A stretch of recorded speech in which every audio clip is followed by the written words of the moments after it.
Hello दोस्तों, स्वागत है आपका इस वीडियो में। और आज की इस वीडियो में हम एकेडमिक सेशन 2025-26 के हिसाब से चैप्टर नंबर फर्स्ट करेंगे, जिसका नाम है कॉन्स्टिट्यूशन वाई एंड हाउ, जो कि आपकी क्लास 11th की जो पॉलिटिकल साइंस है उसकी जो पहली बुक है इंडियन कॉन्स्टिट्यूशन एट वर्क, उसका पहला चैप्टर है।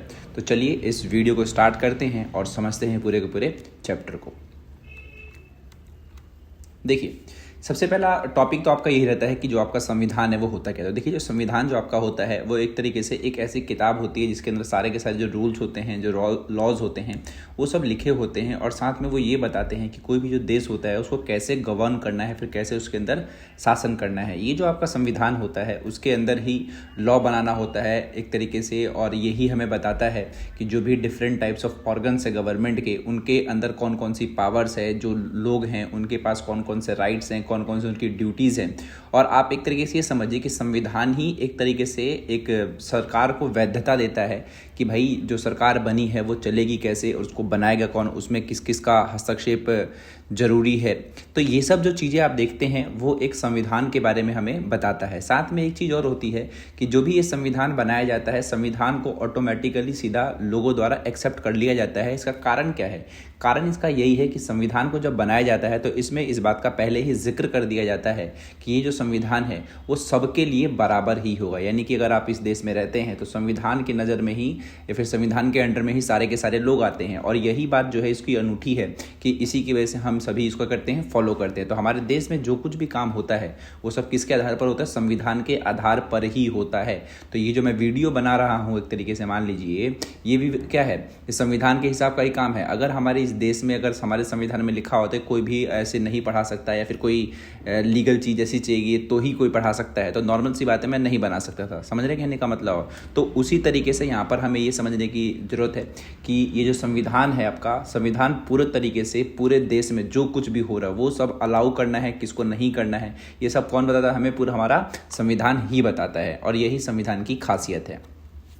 अब बात करते हैं types of constitution in the world. तो देखिए, संविधान के प्रकार की अगर हम बात करें तो ये दो प्रकार के संविधान होते हैं। एक तो होता है आपका रिटन कॉन्स्टिट्यूशन और एक आपका होता है अनरिटन कॉन्स्टिट्यूशन। जो भारत आपका है वो भारत जो आपका देश है वो एक रिटन कॉन्स्टिट्यूशन वाला देश है। साथ में United states of America, Japan, ऐसे कुछ तमाम देश हैं जहाँ पर जो संविधान है वो लिखित संविधान है। लेकिन वही कुछ देश जैसे इसराइल हो गया, न्यूजीलैंड हो गया, ब्रिटेन हो गया, वहाँ पर अनरिटन कॉन्स्टिट्यूशन है। दोनों में डिफरेंस क्या है? डिफरेंस यही है कि जो रिटन कॉन्स्टिट्यूशन जो आपका होता है वो एक तरीके से कॉन्स्टिट्यूएंट असेंबली बना करके देती है। जैसे कि मान लीजिए जो भारत का संविधान है वो कॉन्स्टिट्यूएंट असेंबली द्वारा बनाया गया था और बाद में इसको एक तरीके से लागू किया गया था। लेकिन जो अनरिटन कॉन्स्टिट्यूशन होता है उसमें जो सिंगल कॉन्स्टिट्यूएंट असेंबली होती है वो नहीं होती है। यानी कि यहाँ पर क्या होता है, टाइम टू टाइम में एक नए नए ड्राफ्ट आते हैं, कोई नया ट्रेडिशन आता है या फिर मान लीजिए कोई अलग डिसीजन आ गया सरकार द्वारा या फिर वहाँ की न्यायपालिका द्वारा, और उस टाइम जो होते हैं नए नए नियम लागू होते रहते हैं। तो यही दोनों में मेजर डिफरेंस है कि लिखित संविधान में क्या होता है कि हम सब कुछ पहले ही एक तरीके से तय कर लेते हैं, उसके बाद उसमें थोड़ा बहुत चेंज कर सकते हैं। तो वो आपका होता है रिटन कॉन्स्टिट्यूशन। लेकिन जो अनरिटन होता है उसमें क्या होता है, टाइम टू टाइम अलग अलग ट्रेडिशन के हिसाब से, डिसीजन के हिसाब से, अलग अलग टाइम पर जो लॉ आ रहे हैं या फिर समय के हिसाब से जो नियम पास करे जा रहे हैं, तो उसको हम क्या बोलते हैं? अनरिटन कॉन्स्टिट्यूशन बोलते हैं। तो यही दोनों में मेजर डिफरेंस होता है। चलिए अब बात करते हैं फंक्शन ऑफ द कॉन्स्टिट्यूशन की। तो फंक्शन का मतलब होता है कि भाई आखिर जो संविधान होता है उसका कार्य क्या है। तो सबसे पहला जो कार्य है उसका कार्य यही है कि भाई वो हमारे भारत में, हम भारत के संविधान की ही बात कर रहे हैं, तो हमारे भारत में जो तीन आप एक तरीके से ऑर्गन्स देखते हैं गवर्नमेंट की, लेजिस्लेचर, एग्जीक्यूटिव और जुडिशरी। यानी कि जो लेजिस्लेचर होता है वो नियमों को बनाता है, जो एग्जीक्यूटिव है वो नियमों को लागू करता है, और एक तरीके से जो जुडिशरी है, जुडिशरी का काम क्या है कि जो भी नियम लागू किए गए हैं लोग उसको माने, लोग उसको फॉलो करें। जो उसको फॉलो नहीं करेगा तो उसके ऊपर डिसीजन देना जुडिशरी का काम होता है। तो ये जो तीन अलग अलग ऑर्गन्स हैं इसकी एस्टेब्लिशमेंट किसके आधार पर होती है? संविधान के आधार पर होती है। दूसरा, संविधान का काम ये है कि यही हमें बताता है कि किसके पास कौन सी पावर्स है, किसके पास कितनी लिमिटेशंस हैं। तो जिसकी भी जो बाउंड्री वगैरह जो तय करी जाती है वो किसके द्वारा करी जाती है? संविधान के जरिए। चौथा काम क्या है कि ये जो है म्यूचुअल रिलेशनशिप को एक तरीके से रेगुलेट करता है कि जो जनता है जनता की और जो गवर्नमेंट है उसके बीच का जो रिलेशन है वो कैसे तय किया जाएगा, जो भी डिफरेंट टाइप्स ऑफ ऑर्गन्स हैं गवर्नमेंट के उनके बीच में जो भी रिलेशन है, कौन किसके ऊपर ज़्यादा हावी है, कौन कैसे काम कर सकता है, तो ये सब भी कौन बताता है, हमें संविधान ही बताता है। और साथ में जो भी लोगों की आकांक्षाएं हैं उसकी भी पूर्ति के लिए भी कौन काम करता है, संविधान ही काम करता है। जैसे कि मान लीजिए जो रोड बनाने का काम है, तो रोड बनाने का काम किसका है, सरकार का है। लेकिन ये जो सरकार का जो काम है, ये सरकार का काम कैसे हुआ, क्योंकि संविधान ने तय किया है कि जो लोग हैं वो आपको सरकार बना करके देंगे और उस सरकार का काम होगा कि जो भी जनता की आकांक्षाएं हैं, जो भी एस्पिरेशंस हैं, उसको आपको फुलफिल करना है। और यही दोनों में क्या है, एक तरीके से मेजर डिफरेंस होता है। ठीक है, डिफरेंस नहीं, सॉरी, कॉन्स्टिट्यूशन का फंक्शन होता है, नहीं कि काम होता है। तो ये 4 काम आप लिख सकते हैं कि अगर आपसे पूछा जाए कि संविधान के 4 कार्य बताइए, फिर the function of the constitution बताइए, तो आप ये 4 बता सकते हैं। ठीक है, चलिए अब बढ़ते हैं आगे। अब बात करते हैं कि भारत में जो कॉन्स्टिट्यूएंट असेंबली है वो कैसे बनेगी थी। तो कॉन्स्टिट्यूएंट असेंबली जो आपका है वो अंग्रेजों के टाइम पर ही थी, और उसी टाइम क्या हुआ था कि बात चली थी भाई कि अंग्रेज जो है वो भारत छोड़ करके जाएंगे, और उसके बाद से ही ये बात तय करी गई थी कि अंग्रेज अगर भारत छोड़ के जाएंगे तो उससे पहले यहाँ पर एक संविधान बना करके जाएंगे जिसके आधार पर देश को चलाया जाएगा। ठीक है, तो जो पहली इसकी जो मीटिंग हुई थी वो 9 दिसंबर 1946 को हुई थी, और उस समय जो भारत था आपका वो उसका बंटवारा नहीं हुआ था, है ना। और बंटवारे से कुछ टाइम पहले की ही ये बात है, ये 9 दिसंबर 1946, और बंटवारा आपका 15 अगस्त के आसपास में हुआ, और उसके बाद जो मेंबर्स थे वो इधर उधर हो गए थे। तो अब इसके अंदर बात ये चली कि कॉन्स्टिट्यूएंट असेंबली का काम होगा भारत के लिए संविधान बना करके देना, और ये संविधान जो बनेगा कौन से भारत के लिए बनेगा, जिसमें पाकिस्तान, बांग्लादेश और भारत तीनों उस टाइम देश थे।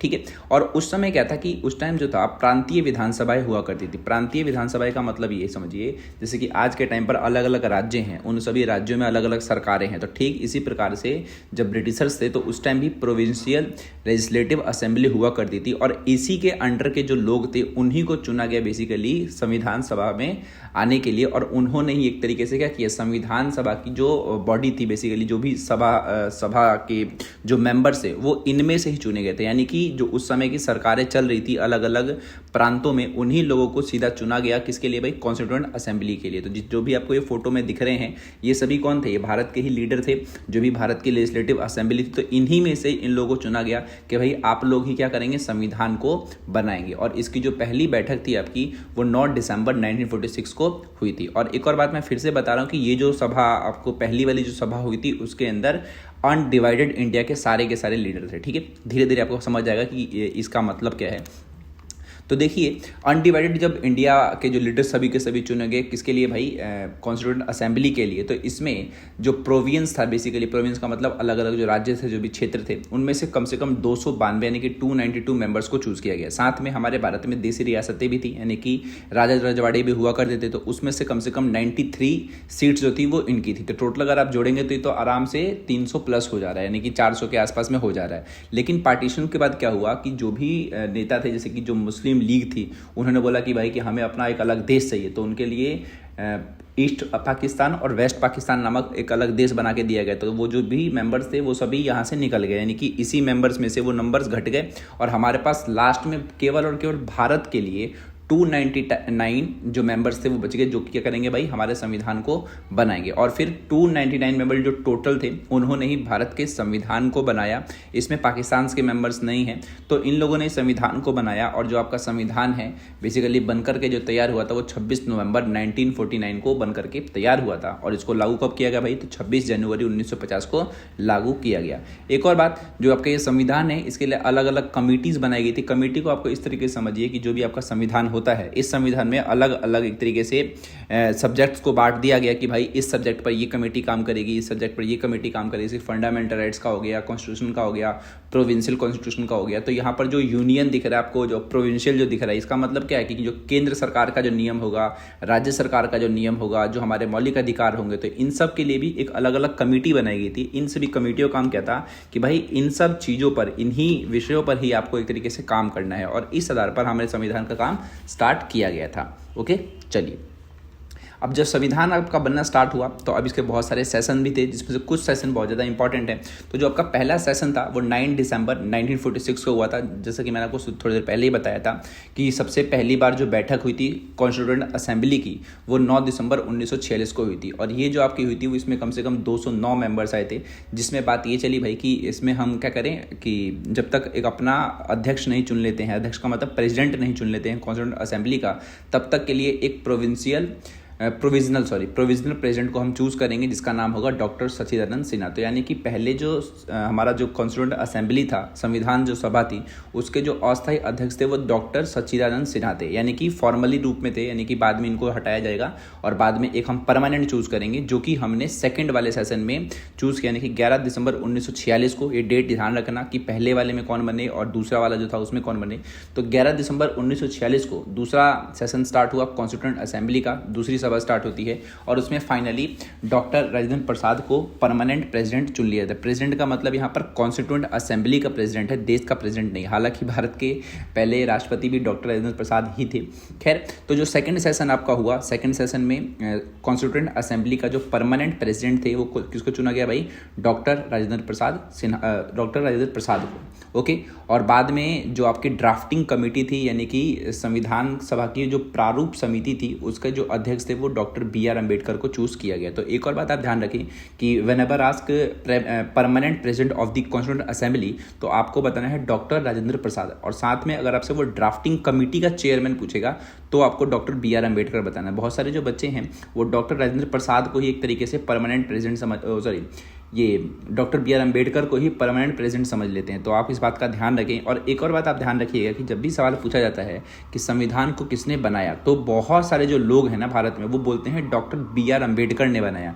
तो ऐसा कुछ नहीं है। आपको बताना है कि जो संविधान आपका बना था, यानी कि जो आपका कॉन्स्टिट्यूशन बना था, वो कॉन्स्टिट्यूएंट असेंबली ने बनाया था। ठीक है, यानी कि संविधान सभा ने बनाया था, ना कि एक व्यक्ति ने बनाया था। ओके, इनका योगदान सबसे ज़्यादा देखा जाता है डॉक्टर BR अम्बेडकर का, बट इनका अकेले नाम आप नहीं लेंगे, वो गलत जवाब माना जाता है, यानी कि नंबर आपके कट सकते हैं।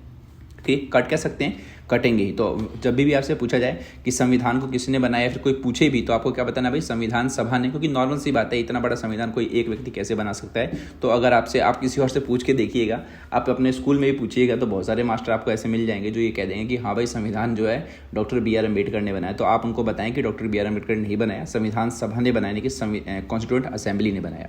खैर, जो तीसरा सेशन आपका हुआ था 13 दिसंबर 1946 को हुआ था, जिसमें पंडित जवाहरलाल नेहरू ने ऑब्जेक्टिव रेजोल्यूशन को एक तरीके से पेश किया था, और इसमें बताया था कि जो भारत आपका जो होगा वो सवर्ण, डेमोक्रेटिक और रिपब्लिक एक कंट्री होगा, जिसको बाद में इसको एक्सेप्ट कर लिया। यानी कि भारत जो आपका होगा वो एक सवर्ण कंट्री है, डेमोक्रेटिक कंट्री है और एक रिपब्लिक कंट्री भी। यानी कि सवर्ण का मतलब संप्रभु, यानी कि अपने फैसले स्वयं लेना। डेमोक्रेटिक का मतलब जहाँ पर जनता का शासन होता है, और रिपब्लिक का मतलब एक ऐसा देश जहाँ का जो मेन मुखिया है वो भी लोगों द्वारा चुना जाएगा। तो वो हो गया आपका रिपब्लिक का अर्थ। तो जो 3 सेशन थे ये हो गए। जो चौथा सेशन है आपका वो 14 से 31 जुलाई 1947 के बीच में होता, और इसी में 22 जुलाई 1947 को जो हमारा नेशनल फ्लैग है ट्राई कलर, जिसको हम तिरंगा कहते हैं, उसको ऑफिशियली अडॉप्ट किया गया था। तो ये 4 जो सेशन है वो काफ़ी ज़्यादा इंपॉर्टेंट बताए जाते हैं। ओके, तो क्लास 11th के हिसाब से ये 4 सेशन, तो आप ये ध्यान रखें। ओके, चलिए अब बात करते हैं आगे। देखिए, हमारा जो संविधान था वो बन करके तैयार हुआ भाई, अडॉप्टेड। एक और बात आप ध्यान रखें, अडॉप्टेड का मतलब होता है बन करके तैयार होना। ओके, और एनफोर्स का मतलब होता है उसका लागू होना। तो बहुत सारे बच्चे इसमें भी ये गलती करते हैं, अडॉप्टेड वाले में वो डेट डाल देते हैं जब लागू हुआ, और जब लागू हुआ उसमें डालते हैं अडॉप्टेड की डेट। तो constitution was adopted on 26 November 1949 with 395 articles, 22 parts and 8 schedules and 3 appendix. ठीक है, तो ये जो आपके हैं अभी के टाइम पर, वैसे जो स्केड्यूल्स हैं 8 इसमें दिख रहे हैं, वो बढ़ के 12 हो चुके हैं।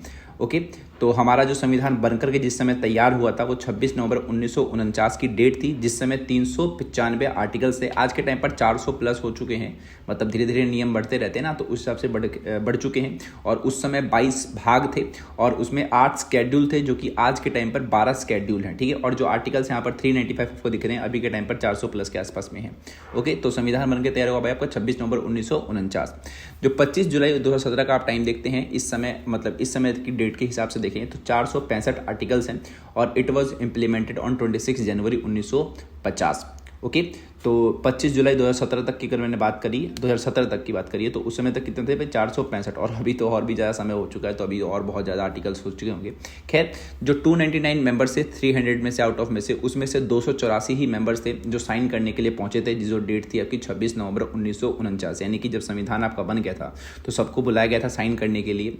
तो उस दिन जब साइन करने के बुलाया गया था तो उसमें से 284 मेंबर्स ही थे जो वहाँ पर पहुँच पाए थे, बाकी 5-6 मेंबर्स वहाँ पर नहीं पहुँच पाए थे। एक और बात आप ध्यान रखिएगा, जो भी इसके अंदर जो भी संविधान आपका बनाया गया था, उस संविधान में सभा जो हुई थी वो वाद विवाद के जरिए चलती थी। यानी कि वहाँ पर इलेक्शन नहीं होता था। इलेक्शन का मतलब ये थोड़ी था कि भाई एक इस नियम को पास करना है, कितने बंदे हाँ कह रहे हैं और कितने बंदे ना कह रहे हैं, उसके आधार पर, तो इस आधार पर नहीं किया गया था। तो हर एक नियम को लेकर के वाद विवाद हुआ था। इन सब चीज़ों को रिकॉर्ड किया गया है वैसे, तो इसके लिए एक अलग वॉल्यूम्स भी बनाए गए हैं। खैर, तो आप इस बात का ध्यान रखिए कि जो भी संविधान में नियम वगैरह बनाए गए थे उनको क्या कहते हैं, उसको इलेक्शन के ज़रिए उसको पास नहीं किया गया था। सभी नियमों पर विशेष रूप से चर्चा हुई थी, वाद विवाद हुआ था। जो भी उसकी गलतियां हैं, जो भी खामियां हैं, जो अच्छी चीज़ें हैं, सभी नेताओं को समझाया गया था, बुझाया गया था, और उसके बाद ही किसी नियम को पास किया गया था। ओके, तो इस तरीके से हमारा जो संविधान था वो बना था। तो वो जो हमारा संविधान था वो वाद विवाद पर एक तरीके से मतलब चला था, ना कि एक इलेक्शन पर। होता है ना कि हमें एक लॉ पास करना है। आज के टाइम पर क्या है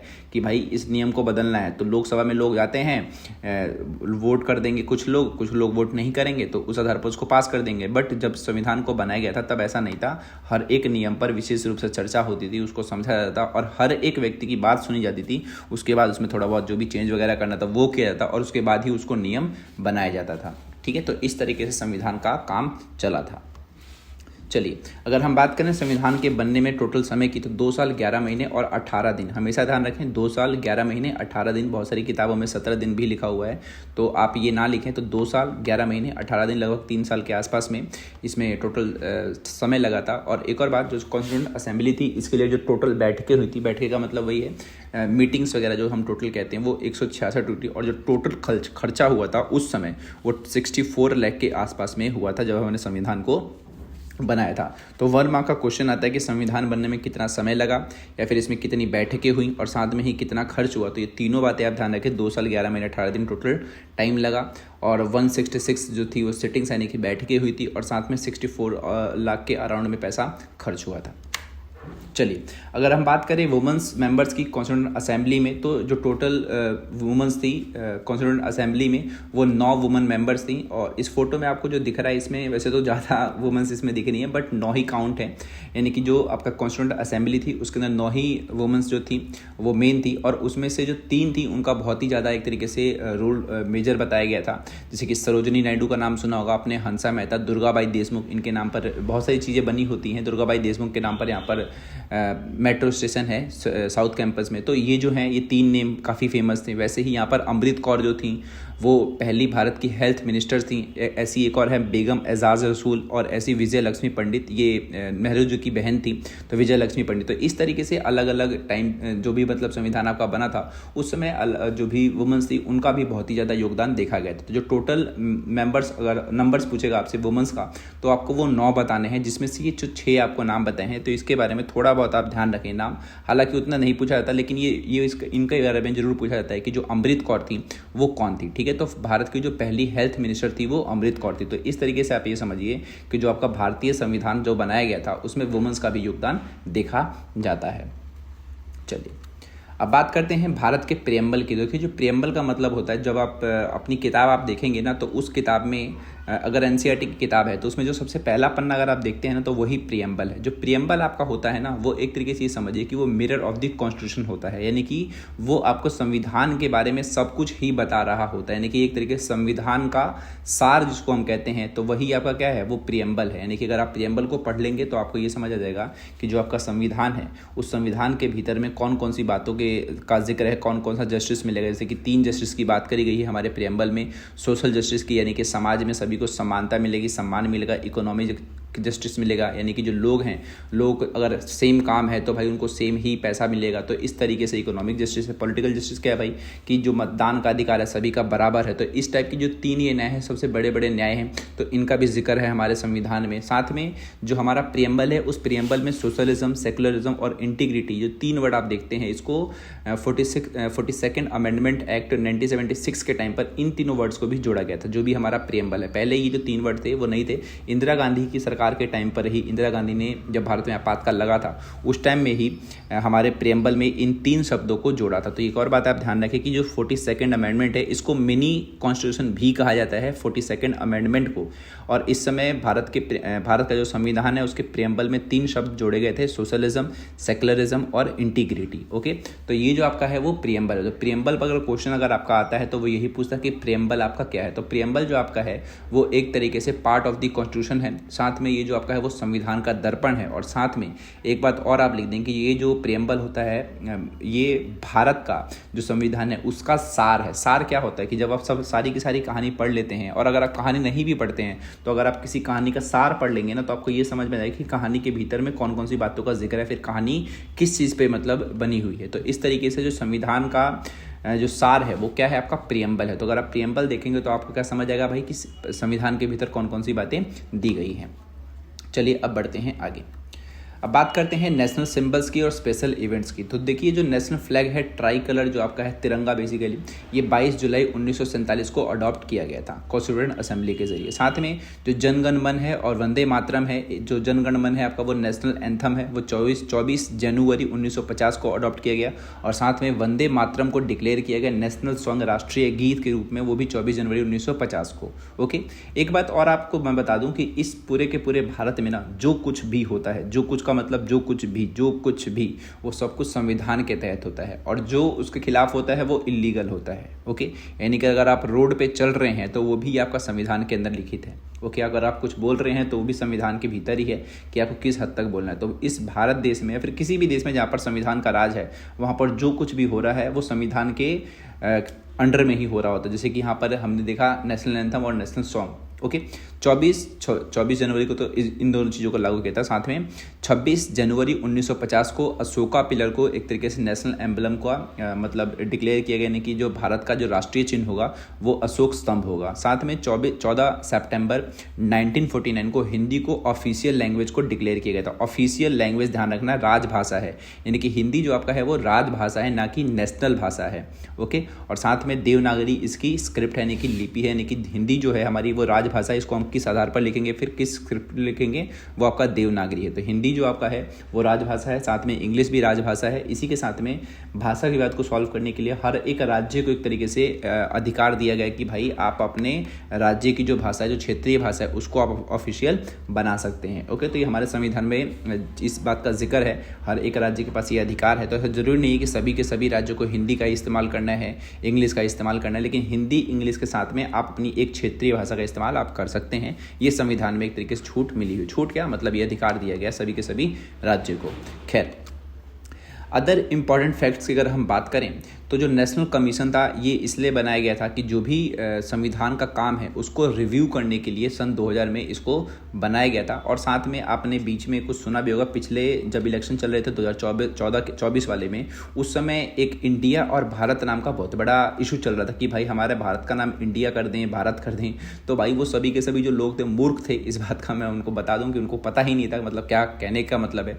तो हमारे संविधान में इस बात का पहले से ही जिक्र है कि इंडिया जो है वो दैट इज़ भारत, यानी कि दोनों नाम अलग अलग नहीं है। इंडिया कोई भारत बोलते हैं, भारतीय इंडिया एक तरीके से, ठीक है। तो ऐसा कुछ वो नहीं है। तो अगर आप भी इस चीज़ में थे तो अगर आप ये ना बोलें, ठीक है, तो अगर इंडिया भी कोई बोल रहा है, भारत भी कोई बोल रहा है, तो वो दोनों नाम एक ही हैं, कोई उसमें ऊपर नीचे वाली बात नहीं है। ओके, साथ में अलग इसमें एक और फैक्ट क्या है कि smallest constitution in the world is of America US. It has only 7 articles and the came into force on the 4 March 1789। Okay, तो जो पूरे विश्व में जो सबसे छोटा संविधान किसी का बताया जाता है तो अमेरिका का बताया जाता है, क्योंकि इसमें जो टोटल आर्टिकल्स हैं वो कितने हैं, 7 आर्टिकल्स हैं, और इसको लागू किया गया था भाई अमेरिका में 4 मार्च 1789 को। तो ये हो गया आपका अदर इम्पॉर्टेंट फैक्ट्स। चलिए अब बात करते हैं भारतीय संविधान के सोर्स की, यानी कि जो भारत का जो संविधान है वो कहाँ कहाँ से लेकर के बनाया गया। तो जो गवर्नमेंट ऑफ इंडिया एक्ट था 1935 का, उसमें मतलब गवर्नमेंट ऑफ इंडिया एक्ट क्या है भाई, जो ब्रिटिशर्स थे, ब्रिटिशर्स जो थे वो गवर्नमेंट ऑफ इंडिया एक्ट के माध्यम से देश को चलाया करते थे, और उसी एक्ट में से 75% जो चीज़ें थी वो हमारे भारतीय संविधान में ली गई हैं। ओके, तो गवर्नमेंट ऑफ इंडिया एक्ट 1919 भी था, उसके बाद ही गवर्नमेंट ऑफ इंडिया एक्ट 1935 आया, और गवर्नमेंट ऑफ इंडिया एक्ट जो कि अंग्रेजों ने बनाया था बेसिकली, इस संविधान में से या फिर जो भी ये एक्ट है इसमें से 75% चीज़ें हमने भारतीय संविधान में यूज़ करी है। और साथ में बहुत सारे अलग अलग जो देश थे, जैसे कि यहाँ पर आपको फोटो में दिख रहा होगा, इन सभी देशों से भी हमने बहुत सारी चीज़ें ली हैं। अभी वो कौन सी चीज़ें ली हैं वो भी बताऊँगा मैं आपको। और साथ में जो भी फंडामेंटल राइट्स हैं वो हमने मोतीलाल नेहरू की रिपोर्ट 1928 से हमने अपने भारतीय संविधान में जोड़े हैं। ओके, अब देखते हैं कि किन किन देशों से हमने क्या क्या लिया है। तो देखिए, जो ब्रिटेन आप देश देखते हैं तो यहाँ से हमने parliamentary government, rule of law, speaker system. Speaker system का मतलब जो लोकसभा आप देखते हैं ना, उस लोकसभा में एक हेड होते हैं जिसको स्पीकर साहब कहा जाता है, तो उनकी जो व्यवस्था है वो हो गया। फर्स्ट पास द पोस्ट, जो ये है इलेक्शन का टाइप है, जैसे कि 4 बंदे चुनाव में खड़े होते हैं, चारों में से कौन जीतता है, जिसके पास ज़्यादा वोट होते हैं। तो ये क्या है, एक first pass the post system है जो कि हमने ब्रिटेन देश से ले रखा है। वैसे यूएसए की अगर हम बात करें तो फंडामेंटल राइट्स हो गया, जुडिशियल रिव्यू हो गया, इंडिपेंडेंट जुडिशरी हो गई। तो ये जो 3 चीज़ें हैं वो हमने अमेरिका से ली है। साथ में जो आयरलैंड नामक जो देश आप देखते हैं वहाँ से हमने directive principle of state policy, यानी कि राज्य के नीति निर्देशक तत्व, यानी कि जो अभी हमने पढ़ा था ना कि इनकम इनइक्वालिटी नहीं होनी चाहिए, महिला पुरुष को समान मानना चाहिए, तो ये क्या है, ये directive principle of state policy में आते हैं। ओके, फ्रांस से हमने लिबर्टी, इक्वलिटी और फ्रेटर्निटी, यानी कि स्वतंत्रता, समानता, बंधुत्व का जो विचार है हमने वहाँ से लिया। और साथ में जो कनाडा देश आप देखते हैं वहाँ से क्वासी फेडरल स्ट्रक्चर हमने लिया है।